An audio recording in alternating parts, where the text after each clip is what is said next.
Well, here we are, the middle of September, and it's time again to do our monthly update on a topic that's important to us, but important to you. We're getting towards the last quarter of the year, and what that brings to HMC and our staff is we begin to circle back around about what are RMDs, required minimum distribution, for you folks that are either have a beneficiary IRA or are over 70 and a half under old rules and 72 this year under new rules. So let's talk a minute about that. So if you're in the new rule, so if you're turning 72 this year, you'll have to take your first distribution. And the question we always get is, well, how much is that going to be?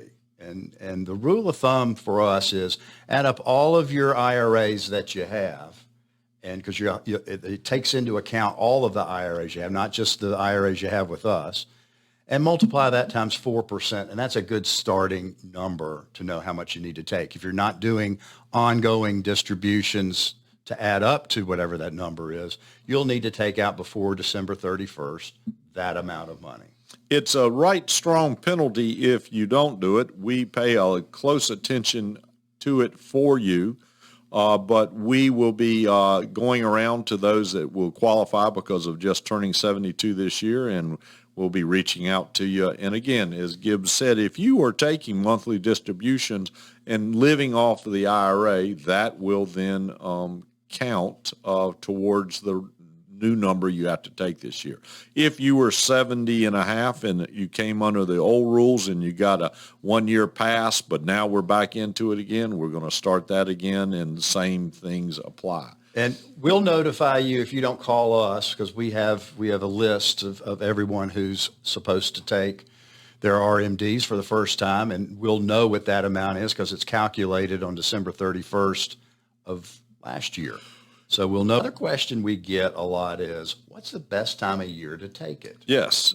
It really, you can do, there's no magic to it. If you're taking monthly distributions because you're living off of it, then you're contributing towards your RMD requirement. If you didn't take it at all because you aren't living off of it, but you've allowed the market to go 11 months to grow for it, then we're taking it out. It's based on the December 31st value of last year. Then you left the money there. And it didn't happen this year, but if the market went down, then it went down. So it's really based on what your need is. Yeah, and one of the things that we said in the weekly video that we always do is that there's been some increases to the S&P 500 expectation for year's end.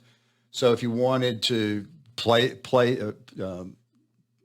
risk having the market go up instead of going down by the end of the year, then your portfolio will be worth more when you take out the first distribution. We will be sure that by certainly in November, everything is in line to do it. And we've talked with you because we don't want to get pushed into December and have to play catch up on this. So look for conversations or call us about it. Beneficiary IRAs, again, new rules, old rules.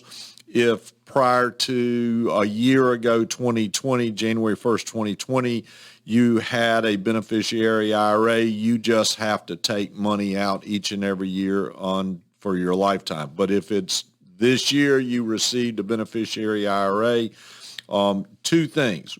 One, we need to be sure that the person who passed away, this is other than a spouse, the person passed away, that if they had to do a required minimum distribution, that it was taken out. And then you have a 10-year period of time to either 1/10 a year, every other year, or by the end of the 10th year, we got to take all the money out plus the gains. It has to be completely liquidated. So if you have that situation or you have that money somewhere else and that hadn't been discussed with you, give us a call. We'd love to help you with it. But we're on top of it. It's RMD quarter coming up, and we're going to be working hard for you. If you have any questions, call us. It is your money. And your money matters. We'll see you next month.